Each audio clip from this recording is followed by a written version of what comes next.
Means it's time for our Friday morning devotion, in which case we are looking at 1 Corinthians chapter 11, which I have to say, the passage we're looking at today is one of the weirder passages in the entire New Testament.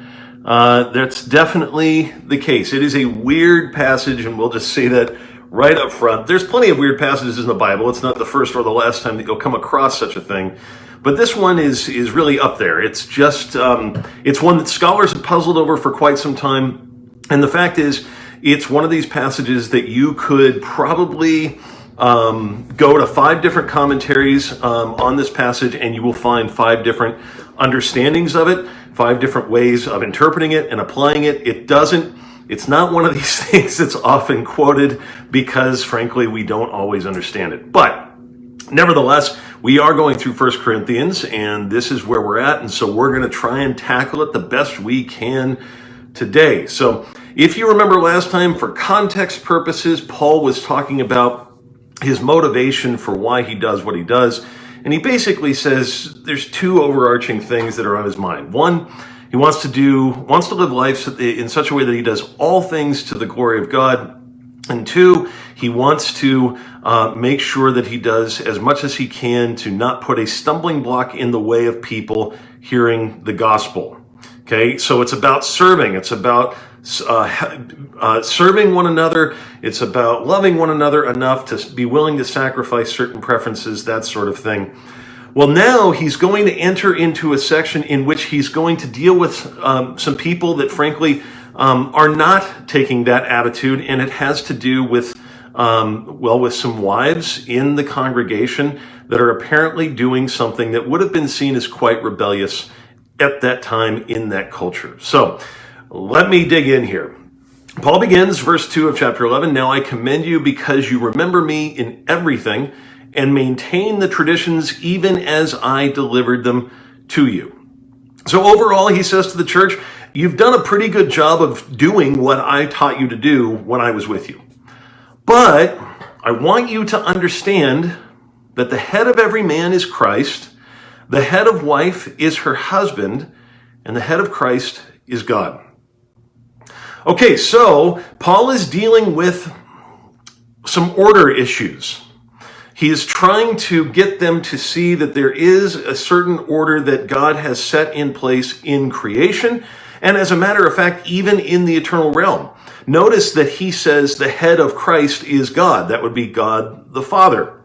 Now, does that mean that God the Father is higher or more important than God the Son? Not at all. They are equal. In the same way, husband and wife are equal. But especially at that time, there was clearly an order in the home. There was clearly a sense that the husband was seen as the head of the home in that culture, and that the wife was seen as his complement, his helpmate, so to speak, to use the language of Genesis. And so Paul wants them to understand that that is sort of the order that has been set. Just as God the Father is the head of Christ, even though they're both equal, there's an order there. So to the husband and wife, even though they're both equal, there's an order there as well. So that's important for what he's going to go on to say now. "Every man who prays or prophesies with his head covered dishonors his head. But every wife who prays or prophesies with her head uncovered dishonors her head, since it is the same as if her head were shaven." Now, let's just stop there. What on earth is this talking about? Well, number one, this is very much cultural. This is very much allocated to first century life. Here's a couple things that we know. We know that within Jewish worship, at that time, a man was not to cover his head, and a woman was to cover her head. That was the way it was within worship. Now, you have a Corinthian church starting, just getting going, where you have Jews and Gentiles both mixing together. What happens if the wife now suddenly starts praying with her head uncovered? Well, it does 2 things. Number one, it could needlessly offend the Jewish people within their context at the church. But number two, more significantly, we have some evidence to suggest that when a wife covered her head, it was sort of the equivalent of basically a wife wearing a wedding ring today. Now, that tells us a lot here. What that means is that Paul wants wives to cover their head in this context, in this culture, because it is them saying, I am connected to my husband. I am taken. I am a woman that is not available. I'm not on the market. Now, apparently, there were some women that were in pagan worship uncovering their head, and it was a means by which they were saying to the world, I'm available. So that's the background of this. That's the context of this. That women at that time, uncovering their head would be like a woman walking in and taking off her wedding ring before she goes into an event. That's the symbolism here of what Paul is talking about. Now, of course, we know today that a man can indeed pray with his head covered, and that's not a problem. That, in fact, a woman can have short hair or pray without her head covered, and that's not a problem. But in this context, it was like saying, I am not really married, I'm available. And that's why this is a problem. So that's what Paul is addressing here. He doesn't want them to give off this sense of chaos and disorder in the service. He doesn't want the church service to basically become a singles gathering so that people are flaunting their availability. Verse 6, for if a wife will not cover her head, then she should cut her hair short. But since it is disgraceful for a wife to cut off her hair or shave her head, let her cover her head. Again, this is all very cultural. This is something that goes back to the first century. If a wife was to shave her head, it was like a wife, it was frankly like a woman saying that she was engaging in pagan worship practices. It was like a wife saying that she was rebelling against her husband, that she was now saying that she was no longer connected to him, that she was available and on the market. That's basically the symbolism at that time. Of course, today, a woman can have any length of hair and it's not a problem. This isn't something, this command here in this passage is very specific to that time. So, verse 7, for a man ought not to cover his head, since he is the image and glory of God, but woman is the glory of man. For man was not made from woman, but woman from man. Neither was man created for woman, but woman for man. That is why a wife ought to have a symbol of authority on her head. Now, the word authority there it's not a domineering thing. Remember, it's likened to the relationship that God the Father has with God the Son. They're equal. They're just different. That's all. Equal, but different. And then he says this strange thing.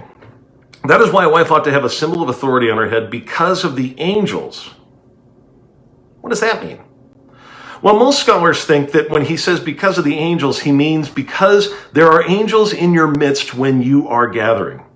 Don't do things that are purposely rebellious or risque because you're forgetting what you're there to do. You're there to worship. That's the idea behind what Paul is saying here. Now, Paul will go on and say something that frankly is pretty revolutionary at the time. He says, nevertheless, in the Lord, woman is not independent of man, nor man of woman. For as woman was made from man, so man is now born of woman, and all things are from God. Now, that doesn't sound like a big deal at all to us, but in the first century, to suggest in any way that women were equal to men would have been very, very unique in all contexts, whether in the Jewish world or the Greco-Roman world. It just wasn't the case back then that women were seen as equal to men. And yet, Paul is laying the foundation here to suggest that very thing. That men and women are dependent upon each other, that they need each other. And that's no more seen than in the marital relationship of husband and wife, which this passage is all about. So he continues, verse 13, judge for yourselves. Is it proper for a wife to pray to God with her head uncovered? Does not nature itself teach you that if a man wears long hair, it is a disgrace for him? But if a woman has long hair, it is her glory.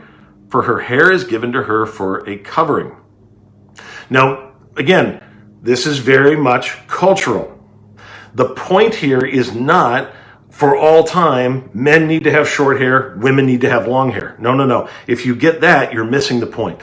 The point here, in this culture, a woman was showing her femininity, was showing herself to be a female, partly by growing her hair out, and a male was shown to be a male, partly by having short hair. That's the way it was back then. Paul is saying, don't do things purposely to sort of suggest that none of that matters, to suggest that your relationship with your spouse doesn't matter. Don't do things to suggest to the world that you're available when you're not. That's really the idea of what he's talking about in this whole passage. Now, he ends the passage with these words. If anyone is inclined to be contentious, we have no such practice, nor do the churches of God. What do we make of all this? Well, I think in the big picture, if we're going to apply a passage like this that is very specifically written to the Corinthian church at that time, which we do have passages like that all throughout the Bible that we have to interpret, nonetheless, we can still apply it and say this. We do not want to give off the impression at any time that we are fighting each other, that we're going against each other as husband and wife, especially as we're gathered for worship. That's really what Paul is addressing here. We don't want to give off the impression that we're not connected to one another, that we're not united. We don't want to do things to break up unity, but we want to strive for unity. And that's really what Paul is getting at here. This is just one more expression of how they can indeed remain united. Now, the fact is, every marriage has struggles, every marriage has difficulties that one will face. And so the question that I want to close with is what one does when that happens, because whether it be arguments about, at this point, hair length, or whether it be, arguments about how to raise kids, or whatever the case may be, what ought we do when we find ourselves lacking a sense of unity? Well, instead of exalting that lack of unity to the world, like apparently some people were doing in the Corinthian context, what we ought to do is we ought to come together to pray in repentance and ask the Lord for forgiveness and guidance moving forward. And the promise of his word is that he will indeed grant us forgiveness and guide us moving forward. Because again, the goal of this relationship, of this marital relationship, is meant to reflect the relationship that Jesus Christ has with his church. Jesus Christ, the bridegroom, sacrifices his very self to have his wife, the church. And so too, the husband ought to sacrifice what he may want in the moment for his wife, so that his wife would feel comfortable following him and sticking by him. So let us read this passage as a way of reminding ourselves that all of us are prone to self-exaltation one way or another. All of us are prone to some form of rebellion from time to time. And instead of giving into that, let us be people of prayer that look to repent and to live in the forgiveness that we have in Jesus Christ. All right, that's my best attempt at explaining a really weird, very confusing passage to you. We'll get back to something that's a lot more understandable next week, next Friday. Meanwhile, join us.